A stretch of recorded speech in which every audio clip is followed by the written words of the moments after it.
Beleza, galera, vamos lá. Você que ama velocidade, agora pode chegar ao finalmente. A palavra sublinhada foi formada por. Bom, essa questão ela parece ter uma pegadinha, mas quando a gente olha para as alternativas disponíveis, ela não tem. Por quê? A gente sabe que mente é um sufixo típico usado para formar advérbios a partir de adjetivos. Então você pega qualquer advérbio, bonito, forma um advérbio bonitamente. Claro que não é um advérbio comum. Foi só um exemplo esdrúxulo para vocês verem que funciona. Pobre, pobremente, rico, ricamente, feliz, felizmente, triste, tristemente, rápido, rapidamente, lento, lentamente, modesto, modestamente, humilde, humildemente, certo? Só para vocês entenderem, tá? Então, a gente tem o adjetivo final e a gente formou por sufixação o advérbio mente. Então, nós temos o radical e o sufixo, nada mais. Não tem prefixo, não tem outro radical para a gente falar que foi composição, que eu estou pegando duas palavras e formando uma terceira. Não, ali eu peguei uma única palavra disponível na língua, transformei essa única palavra e formei uma segunda. Essa é a diferença entre processo de derivação e composição. Composição é o que vocês tinham que eliminar primeiro aqui, tá? Beleza. Então, a ideia é que vocês eliminassem com facilidade os itens A, B e C, tá? Aí vocês poderiam ficar na dúvida, derivação regressiva, derivação imprópria. Tá, qual é a grande questão? Milena, você falou que foi derivação, foi uma sufixação, ou seja, derivação sufixal, e essa alternativa não aparece aí. Perfeito, porque não é típico da ESA trabalhar com uma questão que vai exigir esse nível mais crítico do candidato, tá? A ESA, quando foi o que eu falei, parece ser uma pegadinha, mas a ESA escolheu não fazer essa pegadinha quando ela disponibilizou só essas alternativas. Se ela tivesse colocado derivação sufixal, uma galera talvez tivesse errado mais do que possivelmente já tenha acontecido, tá? Por quê? Essa palavra, esse advérbio, finalmente, ele foi formado por sufixação? Foi. Só que aqui na frase nós não temos o advérbio finalmente. Percebam, olha como é que está a minha frase aqui. Você que ama velocidade, agora pode chegar ao finalmente. Ou seja, olha o que eu tenho aqui, galera. Aqui não é a preposição a, mas o artigo o. Quando eu coloco o artigo antes de uma palavra que não é substantivo, o que eu estou fazendo? Eu estou transformando essa palavra num substantivo. A gente falou muito sobre isso. Artigos só precedem substantivo. Não existe artigo precedendo outra coisa. Ah, mas eu não posso colocar o artigo antes do verbo? Pô, pode, mas aí você vai estar transformando esse verbo num substantivo. De tão forte que é essa regra de que artigo só precede o substantivo, certo? Então, você tem um advérbio não. Aí, se você coloca lá o artigo, o não, você substantivou esse não. Ele, que antes era um advérbio, virou um substantivo. Você coisificou o seu advérbio, certo? Que é exatamente o que acontece. Finalmente, a gente costuma falar para, tipo, né, enfim, né, finalmente chegou. E aqui ele usou finalmente para dar nome a um momento. Então, você pode agora chegar ao finalmente, como se isso fosse o nome do momento. Ele substantivou o advérbio, sem mudar a forma do advérbio. Então, prestem atenção. A palavra primitiva era final, um adjetivo, certo? Que, dependendo do caso, poderia ser substantivo também, tá? Dependendo da aplicação. Mas, a princípio, nós temos o adjetivo final.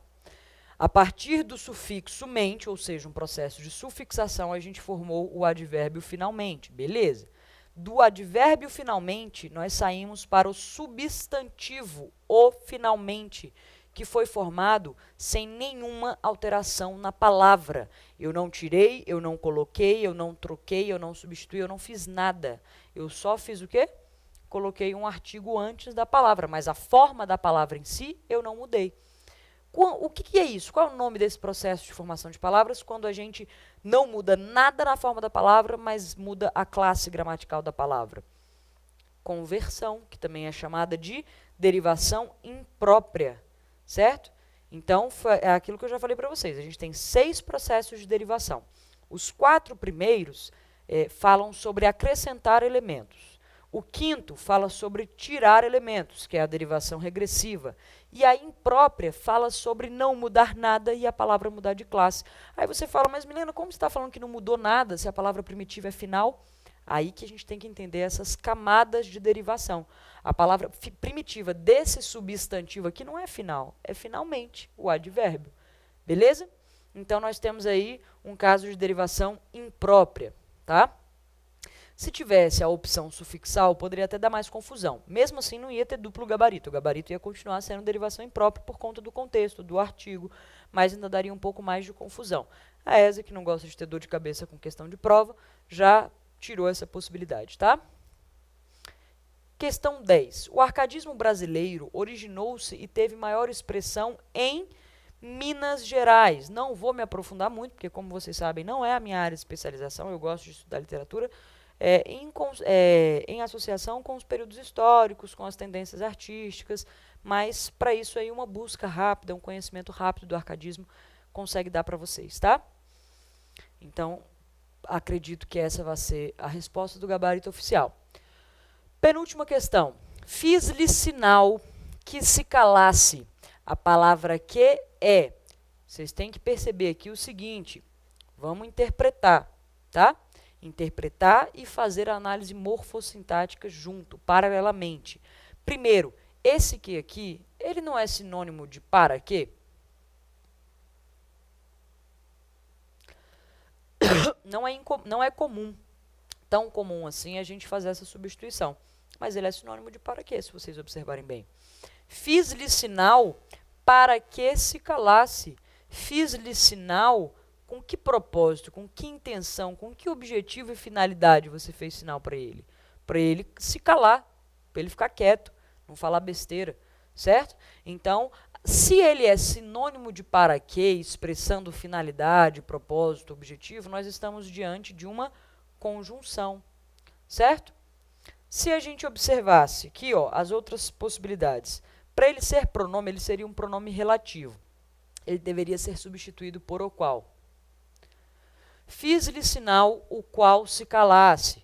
Aí eu já falei para vocês, falei até na aula ao vivo. É uma estratégia, essas estratégias de substituição, elas podem ser muito boas se você tem alguma segurança no estudo morfossintático da língua portuguesa. Se você não tem, elas podem ser um tiro no pé. Tá? Porque aí você faz a substituição e você fica na dúvida se funcionou ou não funcionou. Ah, eu acho que funcionou, Milena, e aí eu, errei a questão. Isso aqui claramente não funcionou, tá? Fiz-lhe sinal o qual se calasse. Claramente não funcionou. Então, esse aqui não pode ser considerado um pronome relativo. Também não pode ser considerado uma preposição ou um advérbio, tá? Também não pode ser considerado uma partícula expletiva. Por que ele não pode ser considerado uma preposição? Na verdade, isso inclusive varia conforme alguns autores, tá? Aqui, em hipótese alguma, ele seria uma preposição, justamente porque ele não está relacionando palavras, ele está relacionando orações em relação de subordinação. Essa é uma das principais diferenças entre preposições e conjunções. Mas ainda tem vários autores que condenam que a palavra que possa ser preposição em qualquer contexto. A palavra que, para a maioria dos autores, nunca será preposição. Tá? Ela nunca pode ser preposição, ela sempre vai desempenhar esse papel ou de conjunção, ou de pronome relativo, ou de pronome interrogativo, nunca preposição. Partícula expletiva, a dica que a gente tem sempre para partícula expletiva, tanto se for a palavra ser, quanto se for a palavra que, já que ambas podem ser partícula expletiva, é tirar e ver se está ok. Fiz-lhe sinal se calasse. Dá para tirar? Se fosse partícula expletiva, genuinamente daria para tirar. Tá? Aqui não deu, então a gente já vai eliminando. Advérbio seria advérbio de que? Certo? Não faz nenhum sentido. A gente fica com conjunção, uma conjunção final, tá? Conjunção subordinativa final, sinônimo de para que, beleza? Última questão. Milhares de indivíduos voltam a ver o mundo graças às córneas doadas. Que tipo de sujeito se manifesta? Se a gente está falando de sujeito, a gente está falando de sintaxe. Se a gente está falando de sintaxe, a primeira coisa que a gente vai fazer é identificar o verbo. De que oração a gente está falando? Voltam a ver, certo? Achamos. Aí você vai lá e pergunta, tá, mas quem volta a ver? Essa pergunta a gente faz para o verbo, do jeitinho que o verbo foi empregado, para identificar o sujeito. Então, milhares de indivíduos. Tá, beleza, mas núcleo, quem é que realmente voltou a ver? Foram milhares e indivíduos? tanto um quanto o outro voltou a ver. Não, é aí que algumas pessoas podem ter se confundido, tá?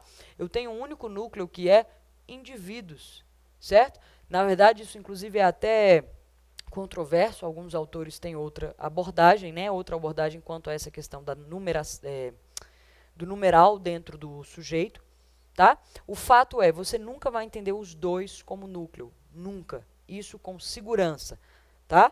Existe, até quando a gente fala de concordância, existem alguns casos específicos que você considera um, que você considera outro, como mais relevante dentro do sujeito, mas você nunca vai considerar os dois. Por quê? Quando a gente fala em dois núcleos, é porque aqueles dois núcleos se referem a entidades diferentes, a indivíduos diferentes, a entes diferentes. E aqui não. Aqui um só está quantificando o outro. Tá? Mas eles não podem ser considerados dois núcleos distintos.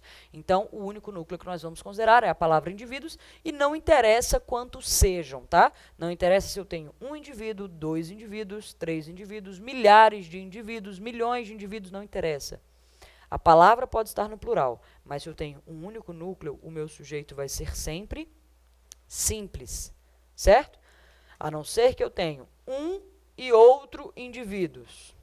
Esse indivíduo e aquele outro indivíduo ali, certo? Aí a gente começa a falar em sujeito composto, porque aí a gente tem dois núcleos, tá? Esse indivíduo e aquele ali. Agora, se eu tenho os dois indivíduos, esses indivíduos pode ser plural, não interessa. Ser sujeito composto não é ser plural, é ter mais de um núcleo dentro do mesmo sujeito, tá? Que não é o que acontece aqui, então nós temos um sujeito simples, beleza? Bom, pessoal, é isso. Eu espero que vocês tenham gostado.